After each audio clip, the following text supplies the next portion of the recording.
एक ऐसी पुरस्कार ट्रेन जो सिर्फ टूटे हुए लोगों को एक दूसरी दुनिया में ले जाती है। एक ऐसी दुनिया जहां ना दर्द है ना गम, मगर वहां रहने की कीमत तुम्हें अपनी असल जिंदगी से दूर कर देती है। क्या आप अपने सब दुख भुलाकर एक परफेक्ट जिंदगी चुनेंगे या फिर इन लोगों के पास वापस जाएंगे जिनसे आप मोहब्बत करते हैं? हमारी आज की कहानी की शुरुआत एक मसरूफ रेलवे स्टेशन से होती है जो कि यूनाइटेड स्टेट्स में मौजूद है। लोगों की भीड़ के दरमियान हमें एक आदमी दिखाया जाता है जिसका नाम एडी था।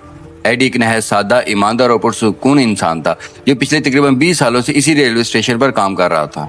एक दिन अचानक एक औरत इसके काउंटर पर आती है। औरत का नाम था लिंडा। वो एडी से एक टिकट मांगती है और अपनी मंजिल का नाम माइक हाइट्स बताती है।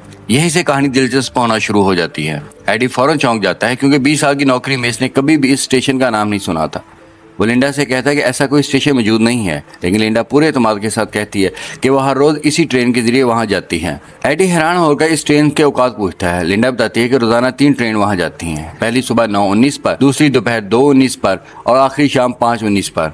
एडी फौरन सिस्टम चेक करता है, लेकिन जैसे ही वो दोबारा ऊपर देखता है लिंडा वहां से गायब हो चुकी होती है, जैसे कभी थी ही नहीं। शिफ्ट खत्म होने के बाद एडी ये अजीब वाकया अपने साथी चार्ल्स को बताता है, लेकिन चार्ल्स भी माइक हाइट्स नाम की किसी भी जगह को नहीं जानता। वो इस बातों को मजाक में उड़ा देता है कि वो हमेशा हंसी मजाक में रहता था। एडी भी ज्यादा गौर नहीं करता और घर वापस चला जाता है, मगर वहां भी हालात ठीक नहीं थे। घर पहुंचते ही वो देखता है कि पुलिस वाले इसके घर में खड़े हैं। वो घबरा जाता है। फिर इसे मालूम होता है कि इसके बेटे सैम ने अपनी गर्लफ्रेंड पर हाथ उठाया था, जिसके बाद इस लड़की ने पुलिस में शिकायत कर दी थी। चूंकि सैम अभी नाबालिग था, इसलिए पुलिस इसे सिर्फ वार्निंग देकर चली जाती है। पुलिस के जाने के बाद एडी अपने बेटे से बात करने की कोशिश करता है, लेकिन ये कोई नई बात नहीं थी। सैम को बचपन से ही शदीद गुस्से की बीमारी थी। अगले दिन एडी दोबारा अपनी नौकरी पर जाता है और हैरत अंगेज तौर पर लिंडा एक बार फिर इसके सामने आ जाती है। वो दोबारा माइका हाइट्स का टिकट मांगती है। इस बार एडी इसे नजरअंदाज नहीं करता। वो इसे अंदर ले जाता है और अपने दोस्त चार्ल्स को भी बुला लेता है, लेकिन दोनों के सामने भी लिंडा अपनी बात नहीं बदलती।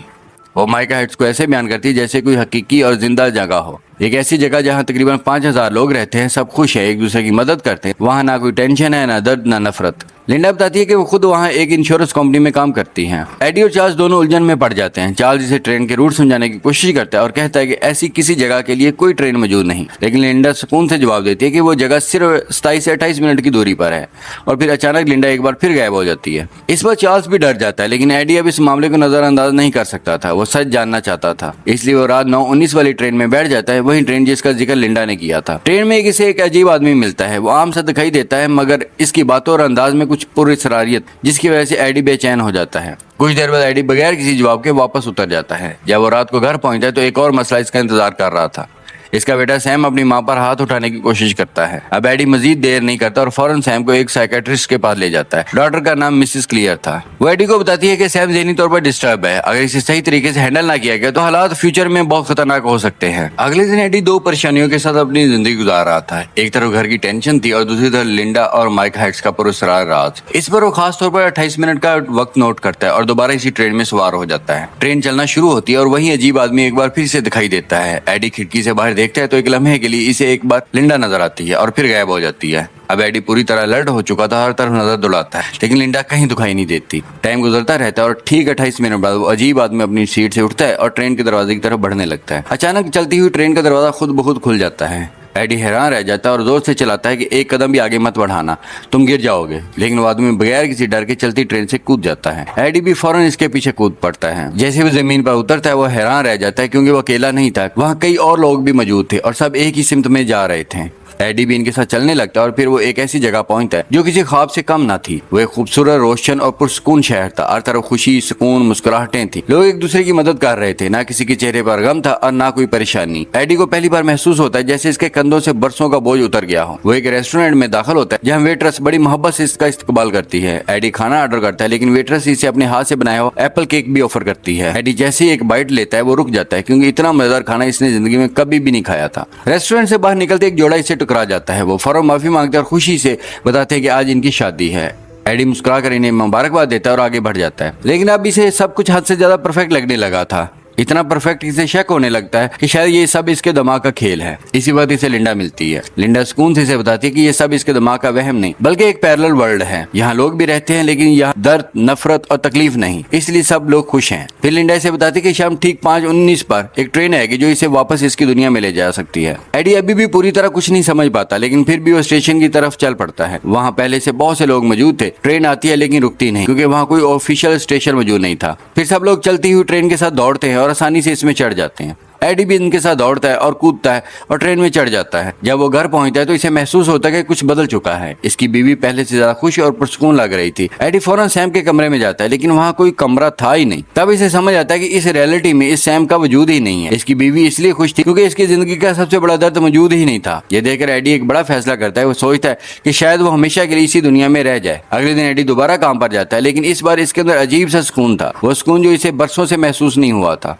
लेकिन फिर भी कुछ था जो इसे अंदर से बेचैन कर रहा था। वो माइका हाइट्स के बारे में तहकीक शुरू करता है, इंटरनेट पर सर्च करता है, पुराने आर्टिकल्स पढ़ता है। तभी इसे एक सहाफी का आर्टिकल मिलता है। एडी फौरन इस सहाफी से मिलने जाता है। वहाँ इसे एक ऐसी हकीकत पता चलती है जो सब कुछ बदल देती है। सहाफी से बताती है कि माइका हाइट्स असल में एक ख्वाब था, एक ज़हीन आर्किटेक्ट का ख्वाब, एक ऐसे परफेक्ट सिटी का तस्वर जहाँ हर इंसान खुश हो। लेकिन वो प्रोजेक्ट कभी मंजूर नहीं हुआ और ना ही वो शहर हकीकत में बन सका। तमाम लोगों के दरमियान अफवाहें मौजूद थी कि इस आर्किटेक्ट ने किसी न किसी तरीके से शहर को एक दूसरी दुनिया में बना लिया था। कई लोग दावा कर चुके थे कि वो वहां जा चुके थे। साफी ने खुद भी वहां जाने की कोशिश की थी, लेकिन ट्रेन के दरवाजे इसके लिए कभी नहीं खुले। तब इसे एहसास हुआ कि सिर्फ खास लोगों को ही वहां जाने की इजाजत दी जाती है। फिर साफी एडी को एक तस्वीर दिखाती है। वो तस्वीर लिंडा की थी। साफी बताती है कि लिंडा इसी आर्किटेक्ट की बेटी है जिसने माइका हाइट्स का ख्वाब देखा था। जब इसके वालिद का ख्वाब टूट गया तो वो मर गया। तो लिंडा ने इस ख्वाब को हकीकत बनाने की जिद कर ली और फिर एक दिन वो अचानक गायब हो गई। कोई सुराग नहीं, कोई वजाहत नहीं। अब एडी समझ चुका था कि लिंडा कहाँ गई। एडी दोबारा काम पर वापस आ जाता है, लेकिन इसकी तहकीक जारी रहती है। एक दिन इसकी चार्ल्स से बात होती है और इसे मालूम होता है कि इस नई दुनिया में चार्ल्स की शादी हो चुकी है और इसके 3 बच्चे भी हैं। ये सुनकर एडी के अंदर कुछ बदलने लगता है। इसे सैम याद आने लगता है, इसके गुस्से या मसाइल नहीं, सिर्फ इसका बेटा। और इसी लम्हे एडी को एहसास होता है कि ये दुनिया कितनी भी परफेक्ट क्यों ना हो, सैम के बगैर अधूरी है। तब वो फैसला करता है कि वो वापस अपनी असल दुनिया में जाएगा, चाहे कुछ भी हो जाए। और फिर एक बार फिर एडी 9:19 वाली ट्रेन का इंतजार करने लगता है। एडी ट्रेन में बैठता है और माइका हाइट्स पहुंचता है तो सब कुछ पहले जैसा ही होता है। वही रेस्टोरेंट, वही वेट्रेस, वही एप्पल केक और वही शादी वाला जोड़ा जो इससे टकराया था। तब एडी को एहसास होता है कि ये जगह एक लूप में फंसी हुई है, जहाँ हर चीज बार बार रीसेट होती रहती है और सब कुछ दोबारा वैसे ही होने लगता है। ये बात समझते ही एडी घबरा जाता है और फौरन लिंडा को ढूंढने लगता है, मगर वो कहीं नहीं मिलती। थक हार वो पार्क में बैठ जाता है, जहाँ एक आदमी अपने बच्चे के साथ खेल रहा होता है। बच्चे को देखते ही एडी को अपने बेटे सैम की याद आने लगती है। फिर एडी शाम 5:19 वाली ट्रेन लेकर वापस अपने घर आ जाता है। इस रात इसे नींद नहीं आती। अचानक इसे सैम के कमरे से आवाजें सुनाई देती हैं। हालांकि इस दुनिया में सैम का कोई वजूद ही नहीं था। वो आहिस्ता आहिस्ता कमरे के अंदर जाता है। कमरा मुकम्मल सफेद होता है। वहाँ सिर्फ एक पुराना टीवी और वीडियो टेप्स रखी होती हैं। एडी एक टेप चलाता है। स्क्रीन पर छोटा सा सैम नजर आता है, कभी हंसता हुआ, कभी खेलता हुआ, कभी बड़ा होता हुआ। हर मंजर एडी को अंदर से तोड़ देता है। इसकी आंखों से आंसू निकलने लगते हैं, क्योंकि अब वो समझ चुका कि चाहे इसका रिश्ता अपने बेटे से कितना ही मुश्किल क्यों ना हो, वो फिर भी इससे बेहद मोहब्बत करता है। तब एडी फैसला करता है कि इसे वापस अपनी असली दुनिया में जाना ही होगा। अगले दिन वो दोबारा माइका हाइट्स जाता है, लेकिन इस बार वहाँ के लोगों से बात करना शुरू करता है। आहिस्ता आहिस्ता एक छुपी हुई हकीकत सामने आती है। इस जगह मौजूद हर इंसान अपने असली दुनिया में टूट चुका था, कोई गम से, कोई तन्हाई से और कोई अपने गुनाहों से। माइका हाइट्स इन सब लोगों को एक दूसरी जिंदगी जीने का दोबारा मौका देती है। ये लोग इसलिए खुश नहीं थे कि इनके पास दर्द नहीं था, बल्कि इसलिए क्योंकि वो अपने दर्द से भाग रहे थे। इसी तरह वो औरत जिसके साथ एक बच्चा था घबरा कर एडी के पास आती है। इसके बच्चे के गले में कुछ फंस गया था। वो मदद मांगती है, लेकिन एडी खुद ज़हनी तौर पर बहुत परेशान था, इसलिए वो वहां से चला जाता है। वो दोबारा रेस्टोरेंट जाता है और वहीं वेटर से लिंडा के बारे में पूछता है। वेटर अपनी कहानी सुनाती है। बताती है कि जब 16 साल की थी तो इसके साथ एक बहुत बुरा हादसा हुआ था। वो इतनी टूट गई थी कि इसने अपनी जिंदगी खत्म करने तक का सोच लिया था, लेकिन फिर इसे माइका हाइट्स मिल गया और इस जगह ने इसे दोबारा जीने की वजह दी। एडी खामोशी से सुनता है, मगर इसके जहन में सिर्फ एक ही बात चल रही थी। वो बाहर निकलता है तो वहीं शादी वाला जोड़ा एक बार फिर इससे टकरा जाता है। इस बार एडी का सब्र खत्म हो जाता है और वो गुस्से में इन पर चीखने लगता है, लेकिन वो दोनों सिर्फ मुस्कुराते हैं, हंसते और आगे बढ़ जाते हैं। तब एडी को एहसास होता है कि इस जगह कुछ भी तब्दील नहीं होता, चाहे कुछ भी हो जाए। फिर इसे याद आता है कि लिंडा ने कहा था वो इंश्योरेंस कंपनी में काम करती है। एडी फौरन वहां पहुंचता है, लेकिन वहां कोई बिल्डिंग नहीं होती, सिर्फ एक पतली सी दीवार और एक दरवाजा मौजूद था। एडी दरवाजा खोलता है, अंदर दाखिल होता है। अंदर एक अजीब और पुरसरार डायमेंशन मौजूद थी और आखिरकार वहां इसे लिंडा मिल जाती है। एडी बगैर वक्त जाया किए कहता है कि वो वापस अपनी असली दुनिया में जाना चाहता है। लिंडा इसे रोकने की कोशिश करती है। वो कहती है कि यहाँ वो बगैर दर्द और परेशानी के एक अच्छी जिंदगी गुजार सकता है, लेकिन एडी साफ कहता है कि इसे एक परफेक्ट जिंदगी नहीं चाहिए, बल्कि असल जिंदगी चाहिए अपने बेटे के साथ। एडी का ये अज़म देखकर लिंडा मान जाती है। दोनों बाहर एक पार्क में बैठते हैं और वहाँ लिंडा पूरी हकीकत बताती है। वो कहती है कि इसके वालिद ने एक परफेक्ट शहर का ख्वाब देखा था, लेकिन जब वो ख्वाब टूट गया तो इसके वालिद भी अंदर से टूट गए। लिंडा इस हकीकत को कबूल नहीं कर पाता और इसने सालों तक तलाश किया और इस अल्टरनेटिव रियलिटी का रास्ता ढूंढ लिया। फिर इसने माइका हाइट्स बनाया और इसे मुख्तलिफ पैरेलल वर्ल्ड से जोड़ दिया,